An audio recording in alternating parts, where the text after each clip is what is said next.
Deep within the shadows of history, before the first letters were inscribed on the walls of temples and pyramids, and long before the crowns of the pharaohs adorned the heads of Egypt's great kings, there existed an era shrouded in mystery and legend. This is the period known as pre-dynastic Egypt, where the seeds of Egyptian civilization were sown along the banks of the mighty Nile. In this mythical time, kings were believed to possess magical powers and supernatural abilities, ruling not only the earth, but also the realm of the gods. In the beginning, humankind was in constant struggle with nature, seeking food and shelter. They gathered their sustenance from trees and plants, hunted animals and fish, and roamed endlessly without a permanent home. Over time, architecture began to emerge as humans sought protection from the dangers around them. Early hunters took refuge in caves and grottos, while shepherds erected tents from animal skins.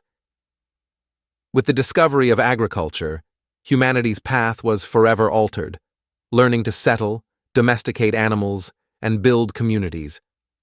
Amidst this rich tapestry of ancient history, many civilizations and kingdoms emerged, but few have captivated the world's imagination like ancient Egypt.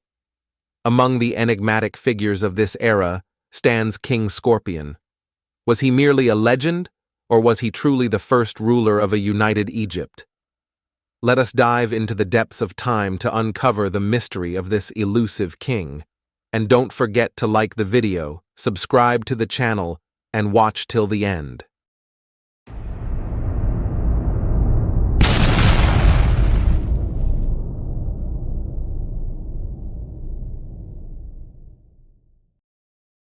The pre-dynastic period, the dawn of Egyptian civilization. In the earliest days, humans were nomadic, constantly moving in search of food and water. They gathered fruits, hunted animals, and fished, living in natural shelters like caves, which they fortified with stones for warmth and protection. Shepherds created tents from animal skins stretched over wooden poles.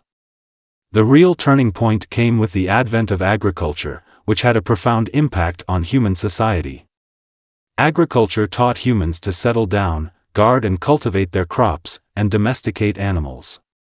Permanent settlements. With agriculture, humans began building permanent dwellings and storage facilities for their crops, as well as enclosures for their animals, using sturdy materials available to them. Conflicts and cooperation. There were inevitable conflicts between settled communities and nomadic hunters. The need to protect possessions led to cooperation among settlers, which was the beginning of organized village life and the first step toward civilization. Trade and growth. Villages soon began trading with nearby settlements, leading to the establishment of trade routes. Key intersections of these routes became bustling hubs where people exchanged goods and ideas, leading some to settle permanently and make a living serving travelers or through crafts. Defensive cities. As settlements grew into cities, they were often fortified with walls for defense. The larger and more prosperous a city became, the more it attracted people. The rise of pharaonic civilization. Ancient Egyptian civilization is one of the world's oldest, with achievements that continue to astound us today. The Egyptians recorded their history meticulously, making Egypt the first nation with a written and recorded history. The origins of this great civilization can be traced back to the 5th millennium BCE. Dividing Egyptian history. The Egyptian priest Man-Eaton, from Samonaud village, writing during the Ptolemaic era, circa 280 BCE, divided Egypt's history into 30 dynasties. His division remains the basis for the study of ancient Egyptian history. He classified Egypt's history into 4 stable kingdoms separated by intermediate periods of relative instability, ending with the conquest of Egypt by Alexander the Great in 332 BCE. The pre-dynastic period, 5500 to 3100 BCE. The term pre-dynastic period refers to the time before the establishment of the first unified Egyptian dynasty, before the invention of writing. During this period, early Egyptians began settling along the Nile, developing agriculture, domesticating animals, and forming small, cooperative communities. Key pre-dynastic cultures and sites. Badarian culture. Dating back to around 5000 BCE, this culture was centered in the region now known as Asiut. The economy was based on hunting, agriculture, and animal husbandry. The Badarians believed in an afterlife, burying their dead wrapped in mats in the desert, facing south. Over 40 sites and 600 graves have been discovered, indicating a complex social structure. Naqada culture. This culture, named after the town of Naqada in Upper Egypt, thrived between 4000 and 3100 BCE. It succeeded the Badarian culture and is divided into 3 phases. Naqada people lived in simple huts made of branches and mud, but they were advanced in agriculture, industry, and art. They played a crucial role in the formation of early Egyptian states and the eventual unification of Upper and Lower Egypt under the First Dynasty. The significance of the pre-dynastic period. The pre-dynastic period was crucial in laying the foundations for the sophisticated civilization that followed. Without the developments of this era, the later achievements of the ancient Egyptians would not have been possible. It was during this time that the idea of a unified Egypt under a single ruler began to take shape, culminating in the reign of King Narmer, also known as Menes, who is credited with unifying the country. Kings of Egypt before the dynastic era. The unknown king, first ruler of unified Egypt. Many enthusiasts of ancient Egyptian civilization believe that the first to unify Egypt was King Menes, Narmer, around 3200 BCE, but there are theories suggesting the existence of an undocumented king believed to have unified Egypt for the first time around 4242 BCE. However, this theory lacks solid archaeological evidence and relies heavily on astronomical estimates and some ancient myths. King Irwihor.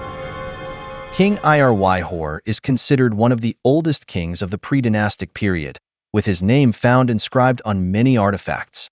Irwihor reigned around 3300 BCE and is believed to have been one of the kings who contributed to forming the early features of Egyptian civilization by organizing society and developing agriculture. King Ka. King Ka is one of the earliest kings in ancient Egyptian history, thought to have ruled before King Scorpion. His name is found engraved on many artifacts in Abydos. Archaeological evidence suggests that King Ka ruled around 3250 BCE. Ka is among the first kings to use royal symbols that later became part of the pharaonic heritage. King Scorpion. Among the enigmatic figures who ruled Egypt during the pre-dynastic period, King Scorpion stands out as one of the most mysterious and powerful kings. Little was known about him until the discovery of his famous palette in Abydos, which revealed his name and royal symbol. King Scorpion is believed to have ruled around 3200 BCE and was a strong warrior and great leader, leading military campaigns to unify Upper and Lower Egypt. He was symbolized by a scorpion, indicating his strength and danger. King Narmer. King Narmer is a pivotal figure in ancient Egyptian history, considered by some to be the last king of the pre-dynastic period and the first king of the First Dynasty. Narmer is believed to be the same as King Menes, who unified Upper and Lower Egypt, thus forming the first unified Egyptian state. The famous Narmer palette is one of the most important historical evidences of this unification, showing the king wearing the white and red crowns, symbolizing the unification of the two lands. Narmer ruled around 3150 BCE. Queen Neithotep. In the realm of the pre-dynastic kings, the role of queens who were partners in rule and wielded significant influence cannot be overlooked. Queen Neithotep is one of the most prominent of these queens, being the wife of King Narmer. She is believed to have held great authority, representing wisdom and protection in the rule. Her name means Neith is satisfied, reflecting her association with the goddess Neith, the goddess of war and hunting. The Scorpion King, also known as Serket, is believed to have lived in the late 4th millennium BCE, during a period that marked the beginning of the unification of villages and small cities into the early state structures of Egypt. But how did he manage to unite the regions of Upper Egypt under his rule? The Scorpion King was one of the most powerful rulers, considered the last king of Upper Egypt. He ruled Upper Egypt and became famous for leading a revolution against a tyrant king who enslaved his people. He fought a fierce battle against this oppressive king, eventually defeating him and ascending the throne of Upper Egypt. As the years passed, he attempted to conquer the northern part of Egypt to unify it, and indeed managed to bring a large portion under his rule. However, he died before achieving the complete unification of Egypt over 5,000 years ago. Archaeological evidence suggests that the Scorpion King may have been the first ruler to successfully unite the regions of Upper Egypt under his rule. Stone carvings dating back to the pre-dynastic era depict what is believed to be the Scorpion King celebrating his victory over his enemies, surrounded by a powerful army and advanced weapons for that period. These carvings give an impression of the strength and authority of this king, who managed to unite many villages and communities under one banner. But what symbols did the Scorpion King leave behind?